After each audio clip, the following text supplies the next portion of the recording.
कौन जगाएगा?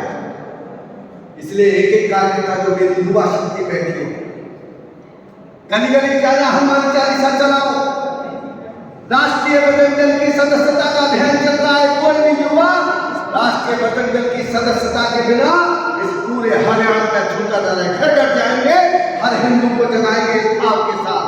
जो रिटायर हुए उनको कहीं ना कहीं शिक्षा के क्षेत्र में जोड़िए, कहीं व्यापार के क्षेत्र में जोड़िए। इतने संगठन सभी दसों दिशाओं में जाए, दल बादल से छा जाए, उमड़ उमड़ कर इस पृथ्वी को नंदन मनसा महकाए।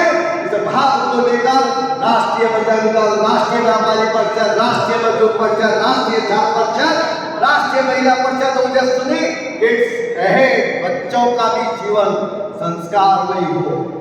सेवा के काम में इंडिया हेल्पलाइन, हिंदू हेल्पलाइन, सभी संगठनों से हिंदू समाज को जोड़ते हुए राजनीतिक लोगों को हिंदू समाज के लिए इस जीवन को जीना, इस देश को सनातन परंपरा के आधार पर सारी दुनिया के अंदर विश्व गुरु के रूप में स्थापित करने का जो हमारा संकल्प है, वही अंतर्राष्ट्रीय हिंदू परिषद और राष्ट्रीय बजरंग दल के द्वारा आज इस विजयदशमी के पर्व पर अगर हमें संकल्प लेकर जाते हैं कि जो हुआ वो हुआ, उसका स्मरण नहीं करेंगे, पर अब इस देश के अंदर एक भी गाय नहीं कटेगी, एक भी बेटी लम्हात के नाम पर नहीं,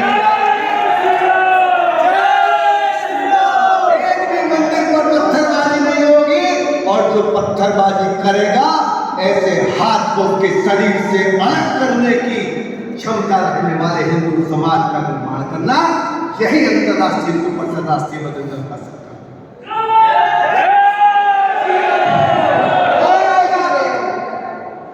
कौन जगाएगा हमें? सरकार 1000 रुपए ले लो, किसान को 6000 रुपए दे दो, गैस पर 2000 बढ़ा दो, 2000 घटा दो। इसी में आपको लालच में, कहीं प्रलोभन में, कहीं किसी अन्य प्रकार से दबाव देकर, कहीं फोबिया पैदा करके इस वोट का आदान प्रदान हर 5 साल में कभी विधानसभा लोकसभा में होता है।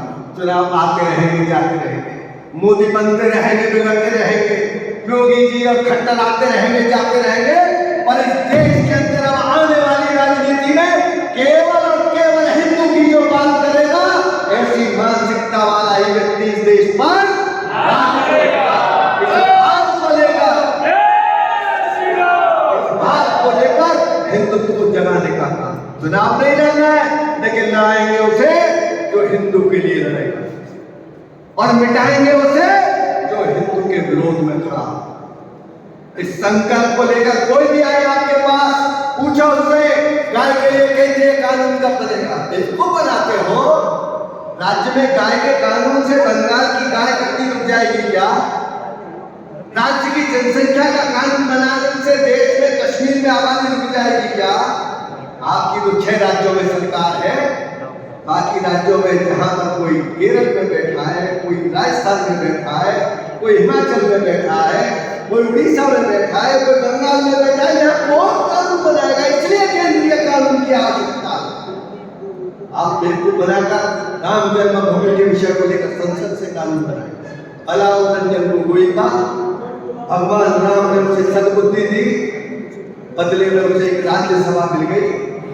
एक राज्यसभा पर उसने जितना बड़ा काम किया, एक वह व्यक्ति जीवन में स्मरणीय रहेगा, और दूसरा बाबू कल्याण सिंह जी, जिन्होंने अपनी सरकार होते हुए भी कहा कि मैंने राम मंदिर के उन राम भक्तों के लिए जो किया वो मैंने किया, इसके लिए मुझे सजा भी काटनी पड़े, मुझे जेल भी जाना पड़े तो मैं जेल जाने को तैयार हूं। ऐसे राम भक्तों का सम्मान करने वाले संगठन का नाम अंतर्राष्ट्रीय हिंदू परिषद, राष्ट्रीय बजरंग दल।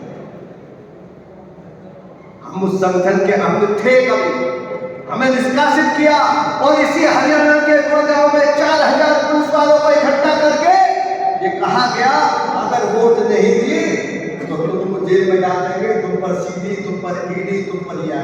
किसकी सरकार?